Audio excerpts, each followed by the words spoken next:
Welcome to கதை திரட்டு audio books. இந்த வீடியோவில் நம்ம என்ன கதை கேட்க போகிறோம்னா பொன்வண்டு சிறுகதை.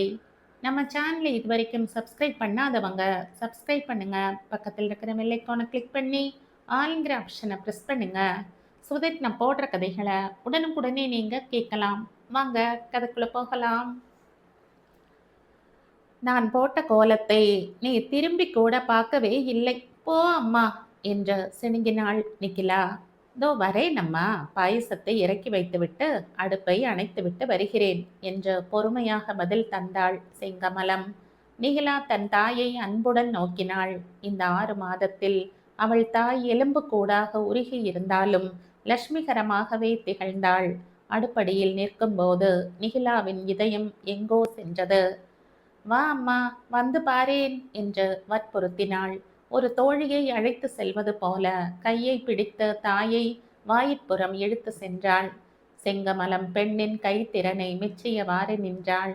தங்கள் வீட்டு முன் உள்ள பெரிய வெளியில் சாணம் தெளித்து மெழுகி முத்து முத்தாக கோலம் போட்டு பெரிய மல்லிகை பந்தலை போல படர விட்டிருந்தாள் நிகிலா.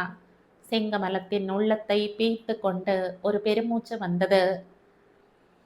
ஏனம்மா, நான் எது சொன்னாலும் செய்தாலும் உன் முகம் மலரவே மலராதா? எதற்கும் ஒரு பெருமூச்சுதானா என்று கேட்டாள் மகள் தாழ்ந்த குரலில். உள்ளம் மகிழ்கிறது நிகிலா, முகத்தில் காட்டிக்க தெரியவில்லை, அவ்வளவுதான். இப்படி ஒரு கலை உள்ளம் உனக்கு இருக்கிறதே அப்படின்னு பெருமைப்படுறேன். என் கண்ணே படுமோன்னு பயப்படுறேன். ஓ அம்மா, உன் கண் படுமோ? உனக்கு எதை பார்த்தாலும் அப்பா நினைவு வந்து விடுகிறது. அதை மறைக்க பேசுற என்னவோ என்றாள் நிகிலா நிதானமாக. செங்கமலம் பேசவில்லை. ஆனால் அவள் தன் மகளை பார்த்த பார்வை உனக்கு எப்படி இதெல்லாம் புரிகிறது என்று கேட்பது போல இருந்தது. எனக்கு வயசு ஆகலையா அம்மா மேலும் என்ற நிகிலா முகம் சிவக்க தலை குனிந்தாள். அப்பொழுது ஆர்ப்பாட்டத்துடன் ஒரு மோட்டார் சைக்கிள் அந்த விஸ்தாரமான கோலத்தின் மத்தியில் வந்து நின்றது. நிகிலாவின் அத்தை மகன் சிவகுமார் இறங்கி வந்தான். வா தம்பி என்று முகமலர அழைத்து கொண்டே உள்ளே சென்றாள் செங்கமலம். பெருமையுடனும் ஆவலுடனும் அவனை பார்த்தபடியே நிகிலாவும் தாயை பின் தொடர்ந்தாள். கூடத்து ஊஞ்சலில் தொப்பென்று அவன் அமர்ந்த வேகத்தில் ஊஞ்சல் பலகை அலங்கோலமாக ஆடி நின்றது. நிகிலா ஊஞ்சல் சங்கிலியை பிடித்து கொண்டு நின்றாள். செங்கமலம் கையில் பாயசமும் வடையும் எடுத்துக்கொண்டு அங்கு வந்தாள். உங்களை எங்க வீட்டுக்கு சாப்பிட வர சொன்னாங்க என்றான் சிவகுமார். அது எப்படி தம்பி, வீட்டிலேயே சமையல் முடிச்சுட்டேன், கோவிலிலே அபிஷேகத்துக்கு கொடுத்திருக்கிறேன் என்று செங்கமலம் பேசி முடிப்பதற்குள் சிவகுமார் குறுக்கிட்டான். நீங்கள் செய்கிற காரியம் ஒன்றும் எனக்கு பிடிக்கலை. இது என்ன கூத்து? மாமா எங்கே இருக்கிறார்னு யாருக்குத்தான் தெரியாது. நாளைக்கு கூட கவியரங்கம் இருக்கிறது. அவர் அதிலே பங்கு கொள்ளப் போகிறார். நீங்க யாரை ஏமாத்துறதா எண்ணம்? நானும் 2 வருஷமாக காத்துக்கிட்டு இருக்கேன். தை பிறந்து விட்டது. எனக்கு வழி உண்டா சொல்லுங்க, அதை கேட்கத்தான் வந்தேன் என்றான் அவன் படபடப்பாக. சிவு, கொஞ்சம் பொறுமையாக இரு அப்பா. நான் சீக்கிரமே கல்யாணத்தை ஏற்பாடு செய்துடுறேன். எப்படியும் இந்த வருஷம் நடந்துவிடும். போங்க அத்தை, எவன்தான் இத்தனை நாட்கள் காப்பானாம்? தை மாதம் மட்டும்தான் காப்பேன். நீங்கள் ஏற்பாடு செய்யலேனா நான் நிகிலாவை கூட்டிக்கிட்டு போய் பதிவு திருமணம் செய்து கொண்டு விடுவேன். அப்புறம் என் அம்மாவும் நீங்களும் உங்களை மதிக்கலேன்னு புலம்ப வேண்டாம், சொல்லிட்டேன். முறைப்படி யாருக்கும் குறையில்லாமல் நடக்கும் சிவு. எனக்காக கொஞ்சம் பொறுமையாயிரு என்று கெஞ்சினாள் செங்கமலம். பாயசத்தை சாப்பிடுங்க என்று கெஞ்சினாள் நிகிலா. அவளை விழுங்கி விடுவது போல ஒரு பார்வை பார்த்தான் சிவகுமார். பிறகு வடையை தின்று பாயசத்தையும் பருகிவிட்டு கிளம்பினான். வீட்டு படி ஏறாத ஒரு மனுஷனுக்கு பாயசம் வச்சு விருந்து படைச்சுண்டு இருக்கிற பைத்தியம் உங்கள் அம்மாவாகத்தான் இருக்க முடியும். நம் கல்யாணம் ஆனால் நாமாவது காப்பாத்தலாம் அத்தையை என்று முணுமுணுத்து கொண்டே போய்விட்டான். பேரொலியை கிளப்பிக் கொண்டே மோட்டார் சைக்கிள் சென்று மறைந்தது. நிகிலாவை பலவித உணர்ச்சிகள் மோதின. அவ்வளவு ஆத்திரத்திலும் இவளை நான் மணக்க மாட்டேன் என்று பயமுறுத்தவில்லை. தன் அத்தான் என்று நினைக்கும் போது அவளுக்கு பூரிப்பு மேலிட்டது. தான் தோன்றித்தனமாக திரியும் தகப்பனை நினைத்தால் சினம் பற்றி எரிந்தது. தாயின் பொறுமை கையால் ஆகாத்தனமாகப்பட்டது. எரிச்சலை மூட்டியது. சிவகுமார் போன பிறகு தன் தாயை அண்டி கேட்டாள். நீ ஏன் அம்மா இப்படி மௌன சாமியாக இருக்கிறாய்? அப்பா வராவிட்டால் என்ன? அத்தை வீட்டில் ஒரு பகல் நடத்துகிறது என்றாள். பணம் வேண்டாமா கண்ணே? உங்கள் அப்பா வீடு வந்து 6 மாதமாகிறது. சொல்லி அனுப்பினாலும் வருவதில்லை. கடிதம் போட்டாலும் பதில் இல்லை. பாங்கியில் பணம் கட்டி வைப்பார். நான் வாங்கிக் கொள்வேன். 2 மாதமாக செக் அனுப்பினால் திரும்பி வருகிறது. நான் சேர்த்து வைத்திருப்பது நம் சாப்பாட்டுக்கு போதலாம். அதுவும் எத்தனை நாட்களுக்கு? கல்யாணம் நடத்த முடியுமா? அப்பா வந்தால் இந்த வீட்டை அடமானம் வைத்தாவது உன் கல்யாணத்தை நடத்தி விடுகிறேன். இன்று கோவிலுக்கு அபிஷேகத்துக்கு போகிறேன். கடவுள் வழி காட்ட மாட்டாரா என்றாள் தாய் அமைதியாக. பூஜை சாமான்களுடன் இருவரும் நடந்தே சென்றனர். வேலைக்காரியை நிறுத்தி 1 மாதம் ஆயிற்று. வழியில் கடையில் பூ மாலை வாங்க அவர்கள் நின்றார்கள். அப்பொழுது செங்கமலத்தின் சிறு வயது தோழி ஒருத்தி அவளிடம் ரகசியமான குரலில் சேதி விசாரித்தாள். செங்கோ, உன் கணவர் உங்கள் வீட்டை நடிகை ரஞ்சிதகுமாரிக்கு எழுதி வச்சுட்டாராமே, ஊரே கொல் என்கிறதே என்று கேட்டாள். போடி, அதை நம்புகிறாயா? அவர் ஒரு காலம் என்னை அந்த நிலையில் வைக்க மாட்டார் என்று அடித்து கூறினாள் செங்கமலம். பொய்தானே அந்த செய்தி? நல்ல காலம். நேற்று முதல் எனக்கு தூக்கமே இல்லை. கவலைப்பட்டு தவித்து விட்டேன். எங்கிருந்துதான் செங்கமலத்தின் முகத்தில் அவ்வளவு ஒளி பொருந்திய பொன் சிரிப்பு வந்ததோ? உறுதியான குரலில் அவள், ஆமாம் அம்மா, வேண் வதந்தி என்று கூறினாள். அந்த அம்மாள் நகர்ந்த பிறகு செங்கமலமும் நிகிலாவும் மீதி வழியையும் நடந்து சென்றனர். ஒருவரை ஒருவர் பார்க்கவில்லை. முன் கோபுரத்தின் மதிலில் சுவரொட்டியை காட்டினாள் பெண். கவியரங்கத்திலே அப்பாதான் தலைமை போல தெரியுது. பொன்வண்டு அவர்களின் தலைமையில் என்று இருக்கிறது பார்த்தாயா என்று கேட்டாள். இருக்கட்டுமே என்றாள் செங்கமலம் சப்பிட்ட குரலில். நிகிலா அதற்கு மேல் பேசவில்லை. இருவருமே மௌனமாக தெய்வத்தின் முன் நின்றனர். அபிஷேகத்தை கவனிக்கும் சாக்கில் இருவருமே ஒருவரை ஒருவர் பார்த்து கொள்ளக்கூட இல்லை. தத்தம் சிந்தனைகளில் ஆழ்ந்து விட்டனர். அபிஷேகம் முடிந்து அலங்காரமும் ஆயிற்று. ரோஜா பூ மாலைகளுடன் தெய்வ சிலை அருள் காட்சி தந்தது. அப்பொழுது அங்கே ஒரு பொன் வண்டு அந்த பூ மாலை மீது அமருவதும் ரீங்காரமிட்டு கொண்டு சிலையை வலம் வருவதுமாக இருந்தது. நிகிலா ஓரக்கண்ணால் தன் தாயை நோக்கினாள். பொன்வண்டை கண்டதும் தன் தாய்க்கு வேதனை தோன்றுமே என்று அவள் மனம் துடித்தது. செங்கமலத்தின் கண்களில் நீர் திரையிட்டது. பழைய நினைவுகள் அலைமோதி அவள் மனதில் பவனி வந்தது. அவளுடைய திருமண தினத்தன்று மணமகனான ரவிக்குமாரை பாட சொன்னார்கள். சொன்ன மாத்திரத்தில் அவன் ஒரு புது கவிதை புனைந்து விட்டான். செங்கமலத்தை பார்த்து வண்ணப்பூ நீ வண்டினம் நான் என்று பாடினானே, ஒரே கரகோஷம். அப்பொழுதெல்லாம் பொன் வண்டின் கவிதை என்றால் அதற்கு தனி மவுசு. ஏன், எப்பொழுதும் தான். ஆனால் அன்று பண்பு இருந்தது, கௌரவம் இருந்தது. இன்றோ பணம் இருந்தது, மற்றவை எங்கோ? செங்கமலம் புடவை தலைப்பால் கண்களை துடைத்து கொண்டாள். பழைய எண்ணங்களையே துடைத்துவிட எண்ணினாள் போலும். வண்டு சுற்றி சுற்றி வந்தது. விளக்குழியில் பச்சை, நீலம், மஞ்சள் என்று டால் அடித்தது. ஆண்டவனே, என் இதயத்தில் குடியிருக்கும் பொன் வண்டு உன்னை சுற்றியதாக அமையட்டும் என்று அஞ்ஞானத்துடன் வேண்டிக் கொண்டாள் செங்கமலம். பிரசாதத்துடன் அவர்கள் வீடு திரும்பினார்கள். கண்ணை திறந்து உலகத்தையே பார்க்க விரும்பாதவள் போல செங்கமலம் கண்களை இறுக மூடிக்கொண்டு படுத்து விட்டாள். நிகிலாவும் ஒரு ஓரமாக அமர்ந்து கவலையுடன் பழைய கணக்கு பார்த்தாள்.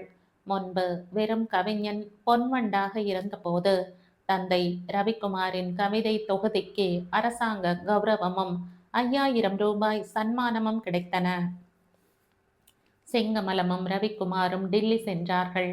நிகிலா தன் அத்தை வீட்டில் இருந்து கொண்டு சிவகுமாருடன் ரேடியோவில் பரிசளிப்பு விழாவின் வர்ணனையை கேட்டதும் பெருமைப்பட்டதும் இன்று அந்த தந்தை எங்கோ தகாத தொடர்புகள் வைத்து கொண்டு கிடைத்ததற்கரிய இசை ஞானத்தையும் கவிதை திறனையும் அற்பமான இரு பொருள்படும்படியான பச்சையான கீதங்களை பாடுவதில் மூழ்கிவிட்டார்.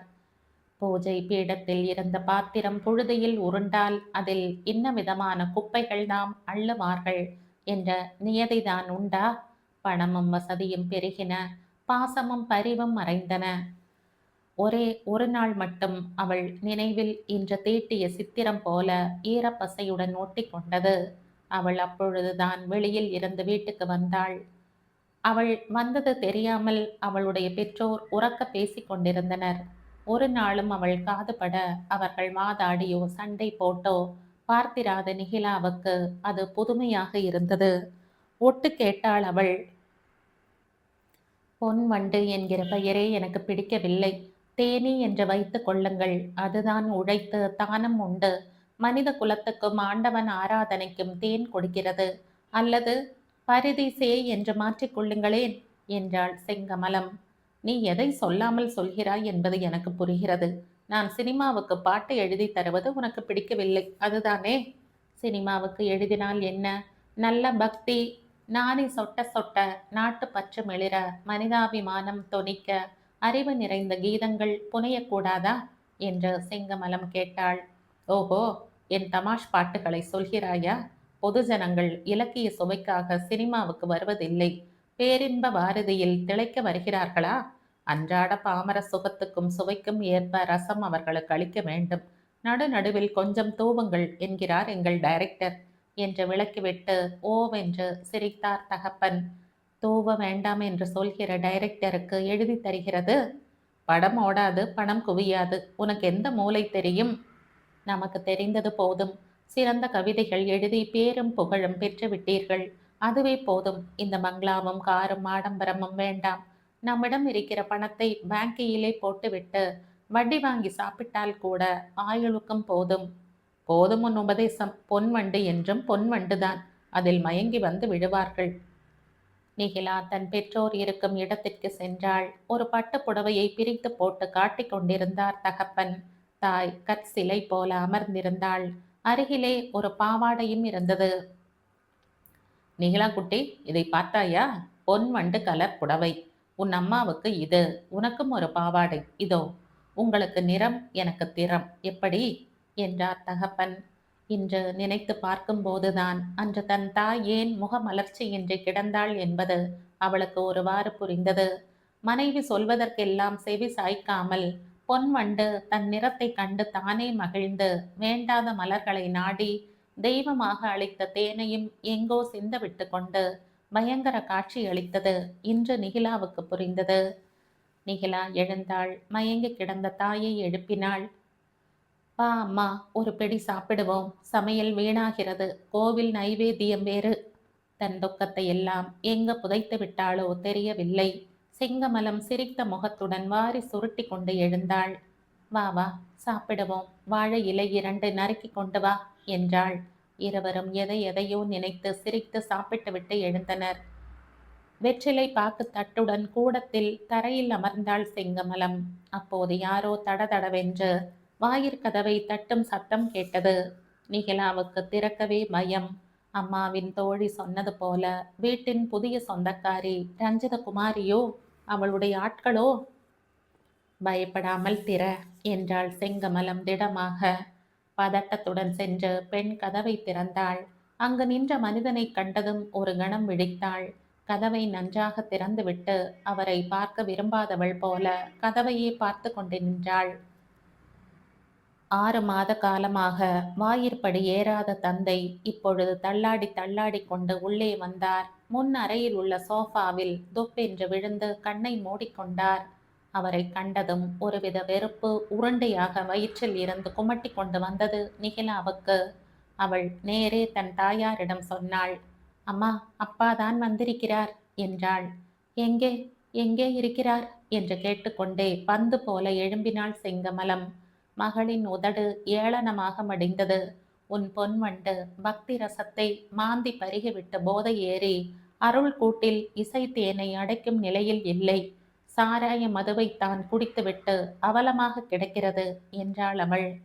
நிகிலா, இந்த மாதிரி பேசத்தான் நான் உனக்கு கற்றுக் கொடுத்திருக்கிறேனா என்று கடிந்தாள் தாய். நிகிலா வாய் அடைத்து விட்டாள்.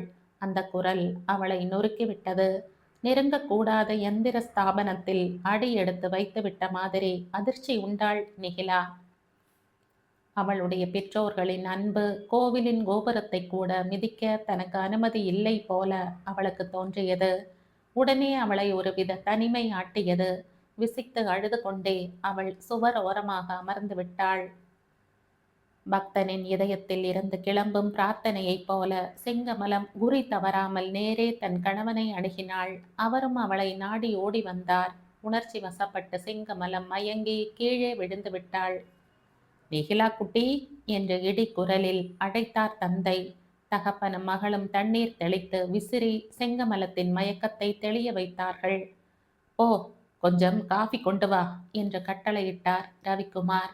நிகிலா சமையல் அறைக்குள் சென்று காஃபி தயாரித்து கொண்டு வந்தபோது அவள் பெற்றோர் இருவரும் கூடத்து ஊஞ்சலில் பக்கத்து பக்கத்தில் அமர்ந்து பேசிக் கொண்டிருந்தனர். நிகிலா சற்று தயங்கினாள். வா நிகிலா குட்டி, உன் எதிரே மானமிழந்து வாழ்ந்தவனுக்கு உன் எதிரே பேச வெட்கமா? உன் அம்மா என்னை மன்னிப்பாள் என்று நான் நினைக்கவே இல்லைன்னு சொல்லி கொண்டிருந்தேன் என்றார் தகப்பனார். ஏன் அபச்சாரமான பேச்சு பேசுறீங்க? வாங்க, இன்னைக்கு தான் மகிழ்ச்சியான நாள், சாப்பிட வாங்க. நான் எப்படி திரும்பி வந்தேன்னு நீங்க கேட்கவே இல்லையே என்று வினவி விட்டு மனைவியையும் மகளையும் உண்ணினார் ரவிக்குமார். உங்கள் வீட்டுக்கு நீங்க வர்றீங்க, அதை கேட்க நாங்கள் யாரப்பா என்றாள் நிகிலா. அதுதானே என்றாள் அவள் தாய் உற்சாகமாக. எல்லாம் பழைய கதைதான், தேஞ்சு போன பழைய கேடுகட்ட பாதைதான்.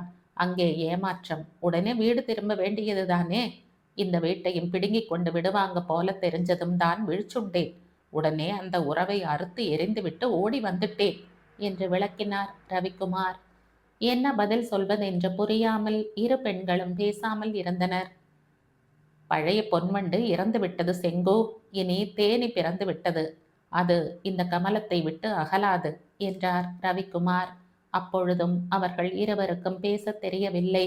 அதே சமயம் தெருவில் இருந்து யாரோ வரும் சத்தம் கேட்டு மூவரும் திரும்பினார்கள். நமஸ்காரம் மாமா, நீங்கள் இங்கே வந்திருக்கீங்கன்னு உங்க கார் டிரைவர் சொன்னான். காரை விட்டு எதுக்கு நடந்தே வந்தீர்களாம் என்று சர்வசாதாரணமாக கேட்டுக்கொண்டே சிவகுமார் உள்ளே நுழைந்தான்.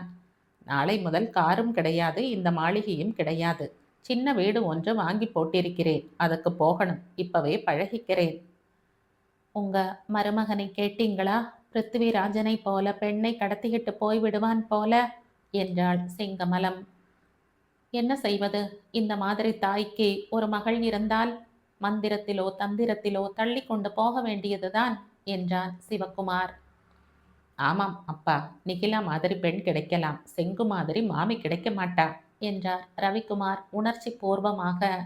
என்ன நீங்க என்று கடிந்தாள் செங்கமலம். இந்த தையில் என்று ஆரம்பித்தான் சிவகுமார். கோவிலில் மணி டான் டான் என்று அடித்து ஆமோதித்து ஆசி கூறியது. அன்னை பூமி இதழில் 1978ஆம் ஆண்டு வெளிவந்த சிறுகதை இது. இந்த கதை உங்களுக்கு பிடிச்சிருந்தா லைக் பண்ணுங்க, ஷேர் பண்ணுங்க, சப்ஸ்கிரைப் பண்ணுங்க. மற்றும் ஒரு இன்ட்ரெஸ்டிங்கான கதையோட அடுத்த வீடியோவில் சந்திப்போம். பாய், தேங்க்யூ.